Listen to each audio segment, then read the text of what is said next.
출애굽기 20장 8절에서 11절까지 우리 함께 읽도록 하겠습니다. 시작. 안식일을 기억하여 거룩하게 지키라. 엿새 동안은 힘써 내 모든 일을 행할 것이나 일곱째 날은 내 하나님 여호와의 안식일인즉 너나 내 아들이나 내 딸이나 내 남종이나 내 여종이나 내 가축이나 내 문 안에 머무는 객이라도 아무 일도 하지 말라. 이는 엿새 동안에 여호와가 하늘과 땅과 바다와 그 가운데 모든 것을 만들고 일곱째 날에 쉬었음이라. 그러므로 나 여호와가 안식일을 복되게 하여 그날을 거룩하게 하였느니라. 아멘. 오늘의 계명은 제4계명이죠. 안식일을 기억하여 거룩하게 지키라. 자, 여러분, 문제. 이 계명에서 가장 핵심되는 단어가 뭘까요? 뭐를 더 중점으로 봐야 될까요? 당연히 안식입니다. 안식이 대체 뭔가? 이런 우리는 의문점을 가져야 되고 이것을 연구하고 묵상해야 될 것입니다. 그래서 이 안식일을 기억해서 하나님의 안식 가운데 거하는 것, 이게 대체 뭔가 하는 거죠. 근데 참 안타깝게도 이 계명에서 우리 한국교회에서 중점을 둔 단어가 뭘까요? 안식이 아닙니다. 지키라입니다. 지키라. 이 앞에 것은 그냥 말끔하게 다 잊어버리고 지켜라, 이것만 남았습니다. 주일 성수, 성수주일. 그래서 매우 좁은 의미로 왜곡되어 있는 것이 우리 현실인 것 같습니다. 이 지키라가 강조되다 보니까 우리 한국교회 전반적인 신앙의 풍토에 약간 율법주의적인 요소들이 남아 있습니다. 지켜야 된다. 왜 지킨지는 모릅니다. 왜 안식일이 소중한지는 깊이 묵상해 보지를 않습니다. 그냥 지키기만 합니다. 그런 것들이 신앙에 굉장히 많죠. 주일 성수, 일단 지켜야 된다. 안 지키면 큰일 난다. 지켜야 믿음이 좋다고 얘기하니까 그 믿음이 좋다는 말을 듣고 싶어서라도 주일 성수를 하고 새벽을 깨우고 새벽 기도를 하고 금식을 하고 봉사를 하고 11조 헌금을 하고 하는 일들이 생겨났다는 것입니다. 또 하나가 이런 율법주의와 함께 금욕주의적인 모습입니다. 금욕주의적이라는 것이 자신의 욕구를 참는 거죠. 일요일만 되면 놀러 가고 싶은데 노는 것을 참아야 되고, 돈 쓰는 것을 참아야 되고, 잠자고 쉬고 싶은 것을 참고 교회에 나와야 됩니다. 그래야 믿음이 좋은 겁니다.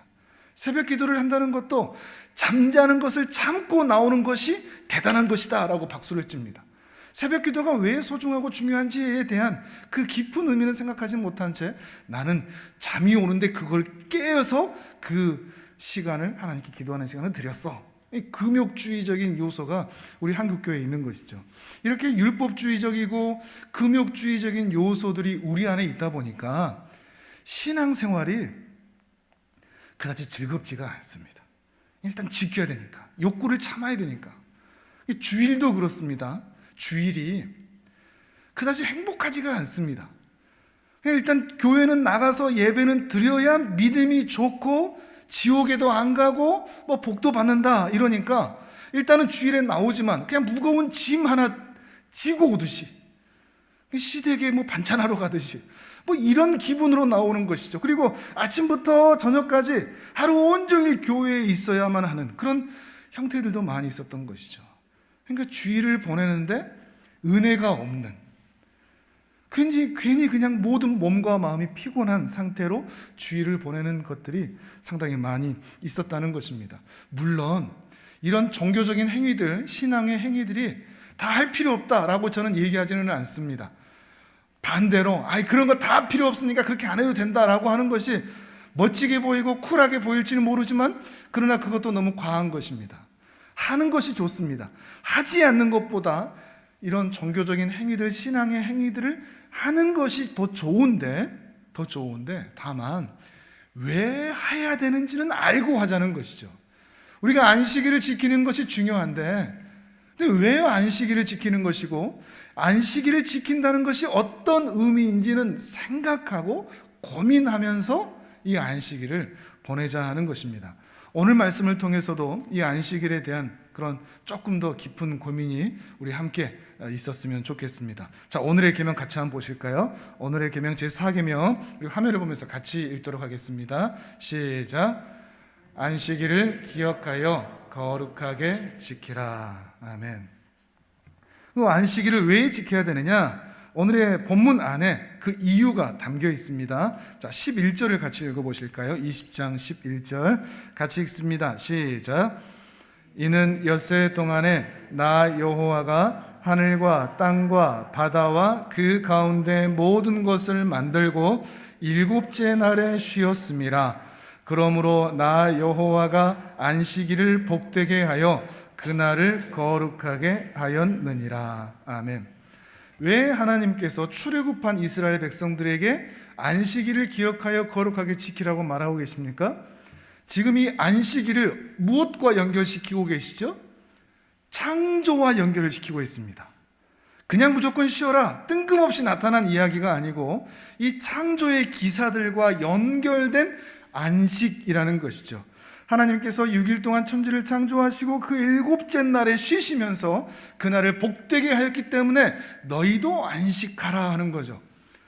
근데 아직은 좀 애매하죠. 그러면 우리 창조의 기사를 한번 봐봐야 되겠죠. 창세기 2장을 한번 찾아보시죠.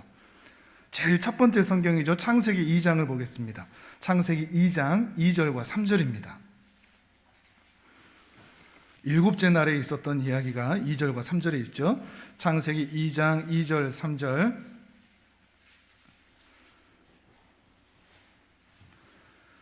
자, 같이 읽습니다. 창세기 2장 2절 3절 시작. 하나님이 그가 하시던 일을 일곱째 날에 마치시니 그가 하시던 모든 일을 그치고 일곱째 날에 안식하시니라. 하나님이 그 일곱째 날을 복되게 하사 거룩하게 하셨으니 이는 하나님이 그 창조하시며 만드시던 모든 일을 마치시고 그 날에 안식하셨음이니라. 아멘. 창세기 2장의 말씀과 출애굽기 20장의 말씀에 똑같죠? 같은 이야기를 하고 있죠. 6일 동안 창조하시고 일곱째 날은 안식하셨다 하는 거죠. 일곱째 날에 안식하셨다는 것은 이 여섯째 날까지 하나님께서 창조하시기로 계획하셨던 모든 것들을 다 이루셨다는 것입니다. 첫째 날부터 여섯째 날까지 하나님이 계획하신 모든 창조가 다 완성되었다는 것을 의미합니다. 여섯째 날까지 다 완성하시고 그가 계획한 모든 것들을 다 이루시고 일곱째 날은 안식을 선포하시는 것이죠. 왜 안식을 선포하셨느냐? 우리는 여기를 좀 오해하는데 하나님이 좀 쉬시려고 그러신가 보다 이렇게 생각을 합니다. 근데 여기서는 안식을 선포하셨다는 것이 나 이제 수고했으니까 나 오늘 쉰다 하신 게 아니고 모든 피조물들에게 다 나오라고 하셔서 이제 다 같이 안식하자 이런 의미입니다. 하나님만 쉬시겠다는 의미가 아니고 모든 피조물들에게 이제 우리 함께 안식하자 이런 의미인 거죠. 좀 쉽게 설명을 하면 엄마가 집에 파티를 엽니다. 잔치를 엽니다. 그래서 이러이러한 메뉴를 만들어야지 라고 머릿속에 계획한 모든 것들을 다 이룹니다. 모든 메뉴를 다 만든 다음에 가족들을 불러냅니다. 뭐라고 그럴까요? 나 이거 만들었으니까 힘들었으니까 난 쉴련다. 이런 엄마는 많지 않죠? 대부분 그러지 않습니다. 뭐라고 합니까? 야, 내가 이렇게 다 만들었다. 와서 먹고 즐기고 배 터지게 먹자. 그게 안식입니다. 세상에 필요한 모든 것들을 다 만드신 이후에 하나님께서 이제 함께 안식하자, 즐겁자, 기쁘게 사귐을 갖자, 교제를 하자. 이런 의미가 바로 이 안식하자라는 의미인 것입니다.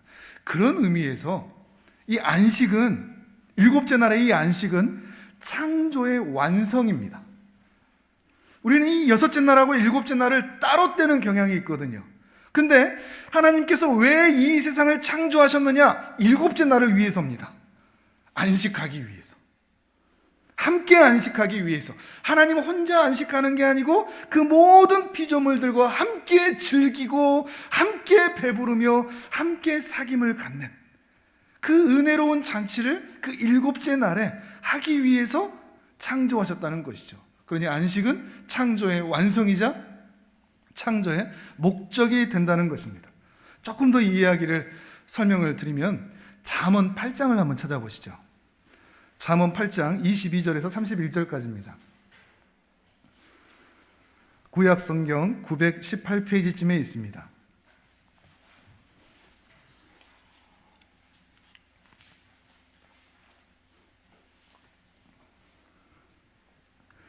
잠언 8장에는 좀 놀라운 이야기가 숨겨져 있는데, 솔로몬 임금님이 잠언을 통해서 지혜롭게 산다는 것은 뭔가? 라고 후반부에 말하기 이전에 전반부에서 지혜는 무엇인가? 라는 것에 대해서 먼저 이야기합니다. 그리고 솔로몬 임금님 그 자체가 이 지혜를 굉장히 탐구하고 기대하고 만나고 싶어 합니다. 그런데 이 8장에서는 이 지혜가 뭐라고 얘기하는가 하면, 하나님께서 온 세상을 창조하시기 이전부터 이 지혜가 하나님과 함께 계셨다, 이런 말을 하고 22절에서 26절까지, 그리고 그 이하에서는 하나님께서 세상을 창조하실 때 이 지혜가 함께 있었다, 이런 이야기를 하고 있습니다. 함께 읽어볼까요? 자, 잠언 8장 22절부터 31절까지 지혜가 하는 이야기입니다. 함께 읽습니다. 시작. 여호와께서 그 조화의 시작 곧 태초에 일하시기 전에 나를 가지셨으며, 만세 전부터 태초부터 땅이 생기기 전부터 내가 세움을 받았나니, 아직 바다가 생기지 아니하였고 큰 샘들이 있기 전에 내가 이미 났으며, 산이 세워지기 전에 언덕이 생기기 전에 내가 이미 났으니, 하나님이 아직 땅도 들도 세상 진토의 근원도 짓지 아니하셨을 때라. 그가 하늘을 지으시며 궁창을 해면에 두르실 때에 내가 거기 있었고, 그가 위로 구름 하늘을 견고하게 하시며 바다의 샘들을 힘있게 하시며 바다의 한계를 정하여 물이 명령을 거스르지 못하게 하시며, 또 땅의 기초를 정하실 때에 내가 그 곁에 있어서 창조자가 되어 날마다 그의 기뻐하신 바가 되었으며, 항상 그 앞에서 즐거워하였으며, 사람이 거처할 땅에서 즐거워하며 인자들을 기뻐하였느니라. 아멘. 읽어보니까 이 지혜가 누굽니까? 창세기 1장과 2장, 요한복음 1장, 요한일서 1장, 그리고 잠언 8장의 말씀을 종합해보면 이 지혜는 그 솔로몬 임금님이 그토록 고대하고 기다리고 만나고 싶었던 바로 그 지혜는 바로 성자 하나님을 가리키고 있는 것입니다. 성자 하나님이신 것이죠. 그 지혜 자체인 성자 하나님께서 영원 전부터 성부 하나님과 함께 계셨다고 얘기하는 것입니다. 그러다가 30절에 보니까 이 창조의 순간에는 성부 하나님 바로 곁에서 직접 창조자가 되셨다 얘기합니다. 요한복음 1장에서 말하는 것처럼 그의 지으신 바가 그가 짓지 않으신 것이 하나도 없다, 모든 피조물이 그 아에 지으셨다라는 그 말씀을 가리키는 것이죠. 말씀이자 바로 이 잠언의 지혜가 바로 성자 하나님이라고 말하는 것입니다. 그런데 이 성자 하나님은 성부 하나님의 날마다 기뻐하신 바가 되었다 그럽니다. 창조의 순간에, 그 창조할 때 날마다 모든 순간에 성자 하나님은 성부 하나님의 기뻐하심이었습니다. 그리고 항상 그 앞에서 즐거워하셨다 얘기합니다. 기쁨과 즐거움인 거죠. 이걸 통해서 우리가 하나를 유추해 볼 수 있습니다. 하나님께서 온 세상을 창조하실 때 근엄하게 또는 무표정한 모습으로 세상을 창조하신 것이 아니라 성부 하나님과 성자 하나님이, 그리고 성령 하나님이 서로 기뻐하시면서 즐거워하시면서, 좀 이게 불경스러운 표현일지 모르겠지만 하하 호호 깔깔 너무 마음에 든다, 보시기에 너무나 좋다라는 그런 감정을 가지시고 성부 하나님과 성자 하나님과 성령 하나님께서 온 세상을 창조하고 계시는 그 모습을 우리는 미루어 짐작해 볼 수가 있는 것입니다. 그리고 31절에서 보면 창조하신 이후에는 사람이 거처할 땅에서 즐거워했다 그럽니다. 부모가 자식들 집을 미리 마련해 주고, 야, 우리 자식들 살 집이다 라고 하는 것처럼 온 천지 만물을 보시고, 야, 우리 자식들이 살 집들이다 라고 하나님이 기뻐하신다는 것입니다. 즐거워하신다는 것이죠. 그리고 우리가 인자들을 기뻐하였다. 거기 우리가가 생략되어 있는데, 우리가 그 인자들을 기뻐하였다. 이제는 땅이 아니라 그 인자들 얘기하죠. 인자라는 것은 사람의 아들들입니다. 원어로 보면 아담의 아들들입니다.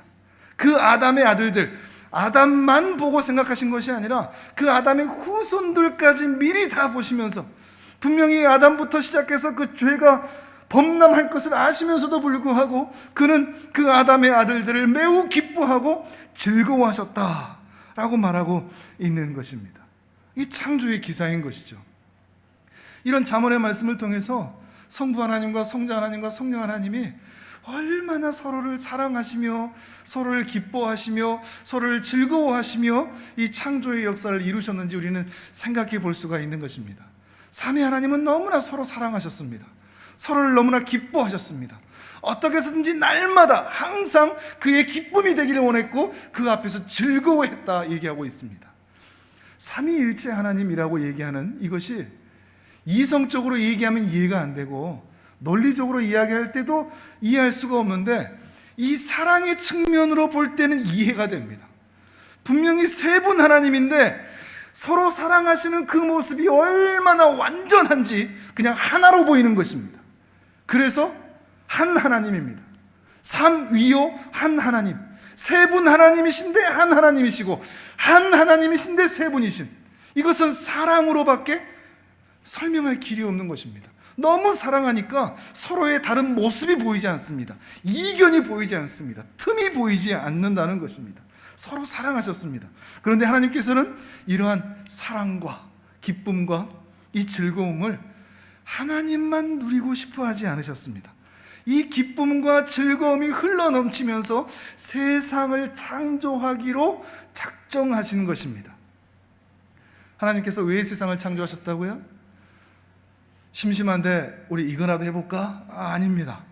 우리 장난감 하나 만들어 볼까? 이 사람들 갖고 놀면서 어떻게 되는지 한번 볼까? 이런 것도 아닙니다. 당신의 힘과 능력을 과시하고 싶어서 그런 의도가 전혀 아닙니다. 하나님께서 이 세상을 창조하신 이유는 하나님 안에 넘치는 사랑과 기쁨과 즐거움 때문이었습니다. 그래서 하나님 외에 다른 피조물들도 이 사랑과 기쁨과 즐거움을 만끽하고 누리고 안식하기를 간절히 바라고 소망하셨던 것입니다. 그래서 모든 만물을 창조하신 이후에 초대하신 것입니다. 엄마의 밥상을 만들어 놓고 창조의 그 완전한 피조물들을 만들어 놓고, 와라! 나와 이제 안식하자. 성부 하나님과 성자 하나님, 성령 하나님이 서로 사랑하시고 기뻐하시고 즐거워하듯이 이제 너희도 나와 그런 사랑과 기쁨과 즐거움을 나누자라고 초대하신 것이 바로 창조인 것이죠. 이것이 바로 온 세상을 창조하신 목적이고 사람이 존재하게 된 이유이며, 안식일을 하나님께서 가장 복된 날로 선포하신 이유입니다. 그냥 안식일 지키면 뭐 복이 좀 내려올까 이런 게 아니죠. 가장 큰 복은 그날을 기억하고 지킴으로 가장 아름다운 복 안으로 들어가는 것입니다. 우리가 하나님 앞에 즐거움이 되는 것입니다. 여러분, 이 주일은, 이 예배는 어떠한 형식, 처음에 찬양을 하고 십계명도 낭독하고 참회 기도도 하고 설교도 듣고 그리고 기도하고 이제 집에 간다 라고 하는 이 형식을 생각하지 마시고, 이 형식 내면에 흐르는 하나님과의 교제, 내가 하나님 안에서 날마다 항상 기쁨이 되어야지, 나 오늘도 하나님을 즐거워해야지, 하나님이 우리를 그렇게 기뻐하시고 즐거워하시고 사랑하시니 나도 그 하나님을 즐거워하고 기뻐해야지, 이런 마음으로 이 예배의 시간을 보내시는 것입니다. 이게 바로 안식이라는 것입니다. 이게 바로 주일이라는 것이죠. 하나님은 이러한 기대와 소망을 가지시고 우리가 알 수 없는 어느 한 곳에 기쁨이라는 뜻의 에덴이라는 지역에 한 동산을 창설하시고 그곳에 사람 아담을 창조하셨습니다. 에덴이라는 이름의 뜻이 기쁨이거든요. 에덴 동산이 왜 기쁨의 동산인지 좀 이해는 되시겠죠? 왜 하나님께서 에덴 동산, 기쁨의 동산이라고 말씀하셨는지, 그곳에서 하나님과 사람 사이의 그 아름다운 사귐과 교제를 통해서 서로 기뻐하기를 사모하는 마음이 있으셨던 것입니다. 그런데 문제가 하나 생겼습니다. 아담이 외로웠다는 것입니다. 죄를 짓기 전입니다. 죄를 짓기 전인데 아담이 외로웠다, 이런 표현이 쓰여지고 있습니다. 다만 이 외로움을 어떤 죄성을 가진 고독과 쓸쓸함으로 오해하시면 안 됩니다. 분명 삼위 하나님처럼 아담도 서로 삼위 하나님께서 사랑하시고 즐거워하시고 기뻐하시는 그 모습을 보면서 하나님과의 그런 교제를 나누고 싶은데, 하나님과 사람 사이의 그 현격한 차이 때문에 하나님의 그 교제를 아담은 할 수가 없는 겁니다.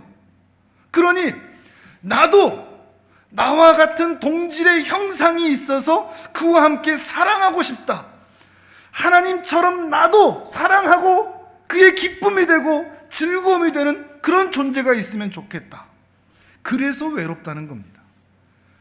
외로움은 쓸쓸함이 아닙니다. 사랑에 대한 갈망입니다. 사랑하고 싶은 그 마음 허전함을 채우고 싶은, 하나님의 은혜로 채우고 싶은, 사랑과 갈급함으로 채워주고 싶은, 그러니 외롭다는 것은 죄가 아닙니다. 하나님과 있고 싶은 그런 마음인 것이죠. 거기에서 참 행복을 누리게 되는 것이니까요. 그러니 우리 사람에게는 이 외로움이라는 것이 정상적일 수밖에 없습니다. 어떤 분들은 아이고 하나님만 있으면 되지, 사람이 없다고 왜 외로워? 아닙니다. 우리는 하나님과 그런 하나님 사이에 있는 그 사귐을 할 수가 없습니다. 하나님만 계신다고 해서 우리는 이 외로움이 채워지지 않습니다. 우리에겐 사람이 필요합니다. 같은 형상, 같은 죄인들로, 같은 연약함을 가진 자들로 그 사랑을 나눌 대상이 우리에게는 반드시 필요합니다. 사람은 혼자 살 수가 없습니다. 그래서 하나님께서는 그 기쁨과 즐거움과 사랑을 나눌 대상으로, 그의 동역자로, 그의 돕는 배필로 그의 형상에서 취하여 하와를 허락해 주신 것입니다. 그리고 하나님은 기대하십니다. 세 분인데 한 분인 것처럼, 한 하나님인 것처럼 그렇게 사랑하듯이 이 두 몸이 한 몸이 되는 역사가, 삼위 하나님을 똑 닮은 그 부부가, 그 가정이 이루어지기를 바라고 기대하신 것입니다. 이게 부부입니다. 이게 하나님이 기뻐하시는 부부입니다. 이 부부는 천상의 하나님을 그대로 재현해내는 이 땅에 살아있는 증거품입니다. 그저 혼자 살면 외롭고 혼자서는 여러 가지를 할 수 없으니까 하나님의 은혜가 필요하다라고 하는 생각으로 이 부부가 필요한 것이 아니고, 하나님의 사랑과 하나님의 은혜를 나눌 그런 대상으로 하나님께서는 부부로 엮어주신 것입니다. 이 땅에서 삼위 하나님의 사랑을 재현하면서 살 수 있도록 말이죠. 그러니 결혼을 앞둔 분들은, 우리 자녀들은 이것을 늘 마음에 생각하셔야 됩니다. 가능하다면 하나님의 그 은혜와 사랑이 있는 사람과 만나 믿음의 가정을 이룰 수 있는 그런 사람을 목마른 사슴처럼 찾아다니셔야 됩니다. 시간이 오래 걸리더라도. 눈에 보이는 조건, 돈, 학벌, 가문, 직업, 이런 조건들보다도 하나님과 그 은혜가 통하여 하나님이 서로 사랑하시듯 나도 그 사람과 이런 사랑과 교제를 나눌 수 있을까라는 사람을 배우자로 바라보셔야 된다는 것입니다. 근데 이미 부부가 된 분들은 나는 이미 글렀는데 그럼 사람 바꿔야 되나? 체인지해야 되나? 이혼해야 되나? 아닙니다. 그 사람이 혹 신자가 아닐지라도 그 사람과 결혼해 있다면 이미 하나님의 뜻 안에 있는 것입니다. 사람을 바꿀 게 아니고 어떻게 하면 그 사람과 하나님이 기뻐하실 사랑을 나눌 수 있을까? 이런 고민을 더 해야 하는 것입니다. 어떻게 하면 서로에게 기쁨이 되고 즐거움이 될까? 애쓰고 노력하는 것이죠. 다만 삼위 하나님의 사랑은 적극적인 사랑입니다. 수동적인 사랑이 아닙니다.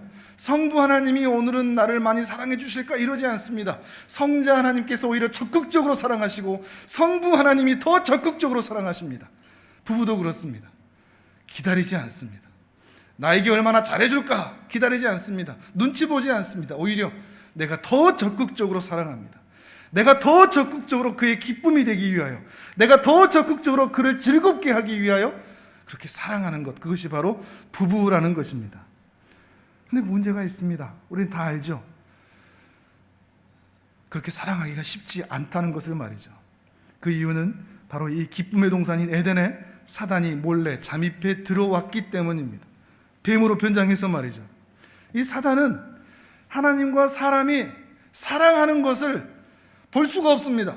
못마땅합니다. 어떻게든 그 사랑과 그 기쁨과 교제를 끊어버리고자 합니다. 그래서 사람이 하나님을 믿지 못하도록 유혹했던 것입니다. 사람이 하나님을 불신하도록, 정말 하나님 맞아, 나도 하나님처럼 나도 될 수 있지 않을까라고 하는 그런 마음을 갖도록 만든 것입니다. 그래서 하나님과 사람 사이를 끊어버립니다. 그리고 사람과 사람 사이도 끊어버립니다. 이런 사귐이 깨진 것이죠. 사귐과 교제가 끊어져 버린 것입니다. 그 다리가 무너져 버린 것입니다. 그런 사귐이 깨지자 아담이 자신의 아버지인 하나님을 두려워하고 피하여 숨었다 그럽니다. 하나님이 그걸 보셨습니다. 여러분, 자식이 내가 무섭다고 나를 피하고 숨는다, 두려워한다, 이러면 얼마나 가슴이 아프겠습니까? 근데 하나님 앞에서 이 아담이 그러고 있는 것입니다. 숨습니다. 뿐만 아닙니다. 하나님과 사람 사이가 깨지니 부부 사이도 깨집니다. 탓합니다. 그리고 깎아내립니다. 비난을 합니다. 뭔가를 가려야만 같이 있을 수 있는 존재가 되어버렸습니다. 뭔가를 숨겨야만 하는 존재가 되어버렸습니다. 부부 사이도 깨졌습니다. 그리고 형제 관계도 깨지게 됩니다. 가인이 아벨을 돌로 쳐 죽인 것입니다. 서로에게 기쁨이 되어야 할 관계가 이렇게 다 깨지고 만 것이죠. 죄는 이렇게 기쁨과 즐거움을 나눠야 할 이 관계를 다 깨뜨리고 맙니다. 그리고 이 사귐과 기쁨이, 교제가 깨지니 우리 모든 사람들이 다 슬퍼합니다. 우리가 정말 슬픈 이유는 바로 이 관계의 깨짐 때문입니다. 부모와의 관계, 부부와의 관계, 자녀와의 관계, 이웃과의 관계, 사회와의 관계가 깨질 때 우리는 견디지를 못합니다.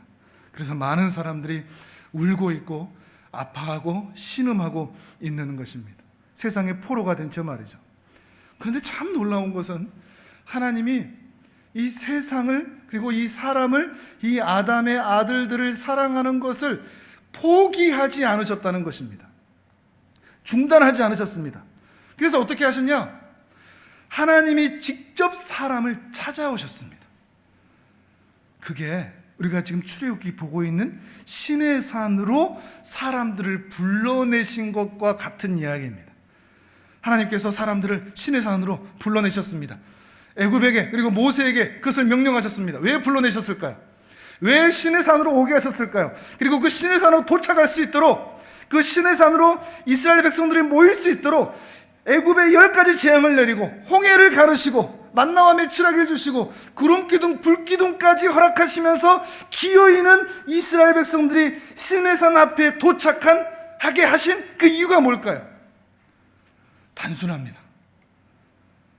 보고 싶으셔서,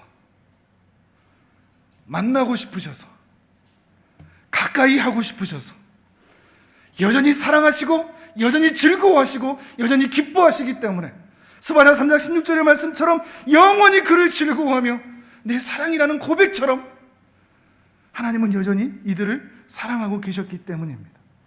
그래서 인류 역사상 에덴 동산 이후로 인류 역사상 가장 가까운 거리, 지근 거리에서 신의 산을 경계로 이스라엘 백성들과 하나님이 만나게 되었습니다. 근데 더 가까이 할 수가 없습니다. 하나님과 사람 사이 정말 가까워졌고 하나님이 그 백성들을 보고 너무나 기뻐하시고 여러 가지 약속들을 해주시는데 더 가까이 할 수가 없습니다. 왜냐하면 이 하나님의 거룩하심과 인간의 죄는 함께 있을 수가 없기 때문입니다. 공존할 수가 없기 때문입니다. 하나님은 거룩하신 일렁이는 빛입니다. 하나님은 빛이십니다. 그런데 우리는 죄를 품고 있어서 우리는 어둠에 속해 있습니다. 빛은 어둠을 삼킵니다. 그 어둠이 빛에 대항해보고자 싸울 수가 없습니다. 빛이 임하면 어둠은 그냥 사라집니다. 하나님과 사람 사이에 그냥 하나님 봐주면 되는 게 아닌가, 이런 정도가 아니라는 것입니다. 거룩하신 빛이신 하나님이 임하시면 죄의 문제가 해결되지 않는 우리들은 그냥 소멸될 수밖에 없는 것입니다. 같이 있을 수가 없습니다. 그러니 하나님께서 경계를 정하십니다. 여기는 넘어오지 마라. 거기까지만 있어라. 거기까지만 있어서라도 너희를 보자 하시는 것입니다. 그렇게라도 보시기 위해서 시내산 앞으로 불러내셨던 것입니다. 하나님의 뜨거운 사랑 때문이죠. 포기하지 않는 사랑 때문이라는 것입니다. 근데 출애굽기 말씀을 쭉 읽어보면 기가 막힌 이야기가 있습니다. 분명히 시내산에서는 경계를 두고 함께 할 수가 없었는데 불가능한 이야기가 이어집니다. 그게 성소와 성막입니다. 성소와 성막은 어디가 있죠? 이스라엘 중심에가 있습니다. 성소와 성막은 하나님의 임재의 상징입니다. 시내산을 경계에 두고 함께 할 수 없었는데 오히려 이 하나님의 임재의 상징이 이스라엘 중심에 떡하니 있는 겁니다. 갸우뚱하는 거죠. 어떻게 이게 가능하지? 이건 불가능합니다. 이스라엘 백성들 입장에서는 이건 시한폭탄이나 마찬가지입니다. 하나님이 분노하시면 이스라엘 백성들은 그 자리에서 멸망할 수밖에 없는 것이죠. 근데 하나님의 사랑은 이 불가능을 가능하게 만드셨습니다. 그게 우리가 이전에 레위기에서 봤던 5가지 제사와 7가지 절기를 통해서입니다. 이스라엘 백성들이 계속해서 이 5제사와 7절기를 행하고 지킴으로 그들 안에 죄악들이 씻겨져 나가고 정결한 상태로 하나님의 은혜 가운데, 하나님의 임재 가운데 하나님을 중심에 모시고 함께 있을 수 있었다는 것입니다. 본제, 소제, 화목제, 속죄제, 속건제, 유월절, 무교절, 초실절, 나팔절, 그리고 오순절, 대속제일, 초막절, 5제사 7절기를 통해서 이들이 계속해서 하나님의 정결함을 입을 때 번제를 통해서 내 모든 죄악들을 태워냅니다. 하나님의 은혜 아니면 살 수 없다는 고백을 번제를 통해서 합니다. 소제를 통해서 하나님께 대한 절대적인 충성, 순수한 하나님에 대한 사랑을 고백합니다. 화목제를 통해서 나뿐만 아니라 우리 공동체가 하나님과 화목하기를 늘 사모합니다. 속죄제와 속건제를 드리면서 하나님을 사랑하고 이웃을 사랑하지 못했던 모든 죄악들을 기억나는 죄와 기억나지 않는 죄도 쌍그리 모아서 하나님께 제사를 드림으로 내 안의 죄가 사라지기를 원합니다. 또한 7가지 절기를 지키면서 1년 365일 하나님의 은혜 안에 있기를 사모합니다. 이런 과정을 통해서 이스라엘 백성들은 하나님과 함께 있을 수 있었던 것이죠. 아니, 하나님께서 이스라엘 백성들과 함께 있을 수 있었던 것입니다. 우리를 위한 게 아니고 하나님이 원하신 것입니다. 너무 사랑하셔서, 너무 함께 있고 싶으셔서 말이죠. 그러나 한계가 있습니다. 이 재물 때문입니다. 짐승의 피로 드리는 제사로는 완전한 속죄를 이룰 수가 없습니다. 계속해서 제사를 드려야 됩니다. 재물만 문제가 있는 게 아니고 이 제물을, 제사를 드리는 이 제사장들도 문제가 있습니다. 연약한 인간들입니다. 그러니 이 제사장들도 자신을 위해서 제사를 드리고 나서 이 속죄를 드릴 수가 있었습니다. 그러니 제사 자체, 이 제사 자체가 완전하지가 않은 것입니다. 그래서 이스라엘 백성들도 모두가 다 소망하는 것이죠. 어떻게 하면 단 한 번에 이 모든 죄를 다 해결할 수 있는 하나님과 우리 사이의 그 다리를, 끊어진 다리를 다시 연결할 수 있는 영원한 다리, 폰티펙스, 제사장, 다리 놓는 그 제사장이 우리에게 있을 수 있을까? 그래서 완전한 제사장이 우리를 영원히 하나님과 사귀고 교제할 수 있도록 만들어줄 수 있을까? 이거에 대한 소망을 갖게 된 것입니다. 그리고 마침내 긴 세월이 지나서 때가 찼을 때 하나님께서는 그 독생하는 아들 성자 하나님을 세상에 보내셨고, 죄로 말미암아 무너진 하나님과 사람 사이, 그리고 사람과 사람 사이를 완전히 회복하고자 하셨습니다. 하나님이 직접 이 세상에 오셔서 이삭을 대신했던 그 수풀에 걸린 어린 양이 우리 하나님이 되어주셨습니다. 스스로 그 제물이 되어주셨습니다. 스스로 대제사장이 되어주셨습니다. 그리고 스스로 온전한 제사 그 자체가 되어주셔서 이 세상에서 아름답고 선한 일을 행하셨습니다. 하나님과 우리 사이에 다리가 되어주셔서 하나님과 우리가 아름다운 사귐과 교제를 나눌 수 있는 관계가 되었다는 것입니다. 왜 이렇게 행하셨다고요? 사랑하셨기 때문에, 보고 싶으셨기 때문에. 그게 요한복음 3장 16절 말씀입니다. 우리 화면을 보면서 같이 읽도록 하겠습니다. 시작. 하나님이 세상을 이처럼 사랑하사 독생자를 주셨으니 이는 그를 믿는 자마다 멸망하지 않고 영생을 얻게 하려 하심이라. 아멘. 하나님은 너무나 사랑하셨습니다. 너무나 사랑하셨기 때문에 이 땅에 사람으로 기어이 오셨습니다. 너무나 사랑하셨기 때문에 궁궐이 아니어도 괜찮았습니다. 말구유도 괜찮았습니다. 사람들이 환영하지 않았어도 괜찮았습니다. 거기에 누이셔도 하나님은 아무런 불평을 하지 않으셨고 진노하지 않으셨습니다. 너무나 사랑하셨기 때문에 사람들과 함께 자라나셨습니다. 너무나 사랑하셨기 때문에 사람들이 침뱉어도, 사람들이 채찍을 들어도, 사람들이 부정해도 괜찮으셨습니다. 너무나 사랑하셨기 때문에 십자가에 달려 죽으셔도 괜찮으셨습니다. 단 한 가지 이유, 사랑하셨기 때문입니다. 이 죄덩어리들을 사랑하셨기 때문입니다. 그 사랑으로 인하여서 하나님과 우리 사이를 아버지와 아들 사이로 회복시켜 주셨고, 심지어 예수님과 우리 사이를 남편과 아내의 사이로 더욱 친밀하게 연결해 주셨습니다. 이렇게 관계가 회복된 것, 이것을 구원이라 말하는 것입니다. 이렇게 아들이 되고 아내가 된 것, 이것을 우리는 구원받았다라고 말하는 것입니다. 바로 이 사랑이 하나님이 우리를 그 엄마의 밥상 앞에 다 모이게 한 것입니다. 그 창조의 은혜로운 안식의 밥상 앞에 다 모이게 한 것입니다. 구원의 은혜를 나누는 사랑의 밥상 앞으로 하나님의 안식으로 우리를 여전히 부르시고 계신 것입니다.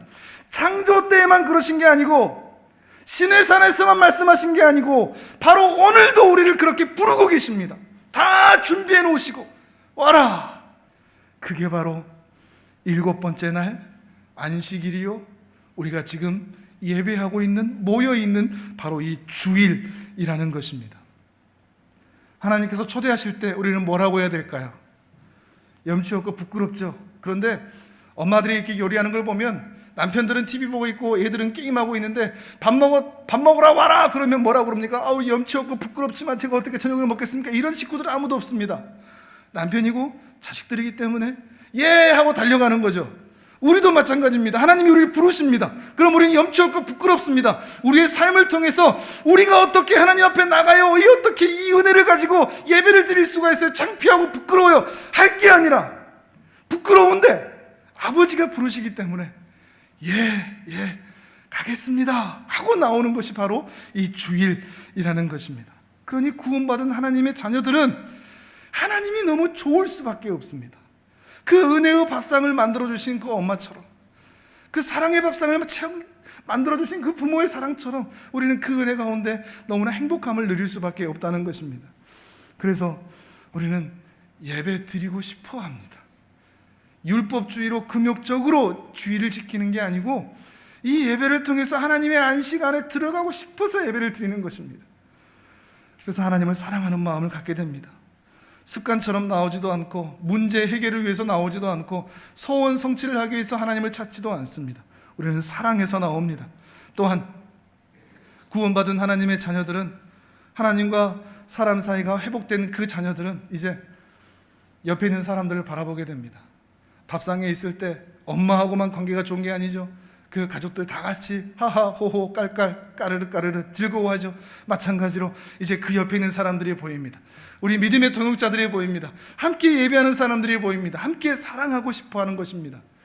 더 나아가서 원수마저도, 사랑할 수 없는 사람들마저도, 마음에 들지 않는 사람들마저도, 고아와 과부와 나그네와 같은 사람들마저도 사랑하고자 하는 그 마음이 이 안식을 경험하는 자들에게는 일어날 수밖에 없다는 것입니다. 그래서 정말로 이웃을 사랑하게 되는 것이죠. 먼저 우리 교회 안에 이 사랑이 있었으면 좋겠습니다. 서로 사랑하고 서로에게 기쁨이 되기를 원하고 서로에게 즐거움이 되기를 원하는 그런 관계, 이런 관계로 함께 이루어지기를 원합니다. 이런 사귐과 교제를 알았던 사도 바울이 고린도후서를 이렇게 마치고 있습니다. 우리가 축복 기도할 때 늘 함께하는 것이죠. 고린도후서 13장 13절 화면을 보면서 같이 읽도록 하겠습니다. 시작.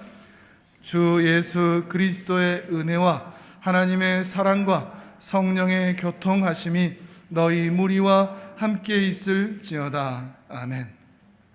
저는 이 마지막 축복 기도를 할 때마다 오늘 제가 설교한 그 마음, 그 전체를 마음에 품고 기도합니다. 그 삼위 하나님의 그 영광스러운 사랑하심이 우리 교회에 가득하게 해주세요.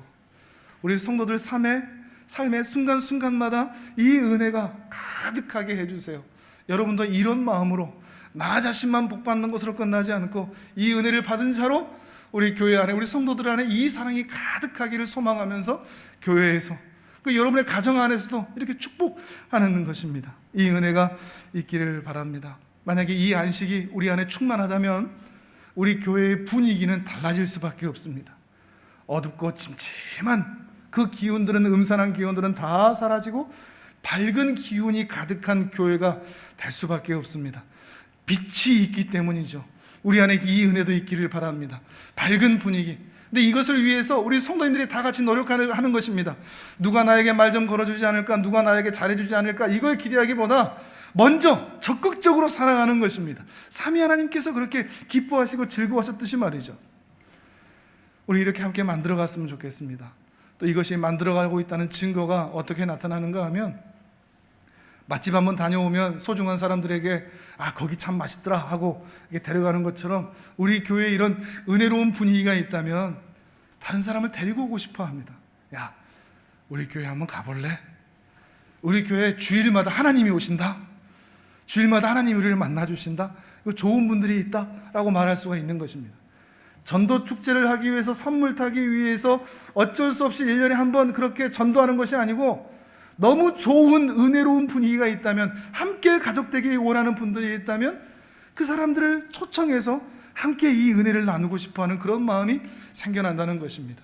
여러분이 정말로 이 은혜가 있다면 여러분 안에 주께서 이 은혜를 더욱 심어주시기를, 그리고 이 사랑과 즐거움을 날마다 주님과 함께, 그리고 교회와 함께 나눌 수 있기를 바랍니다.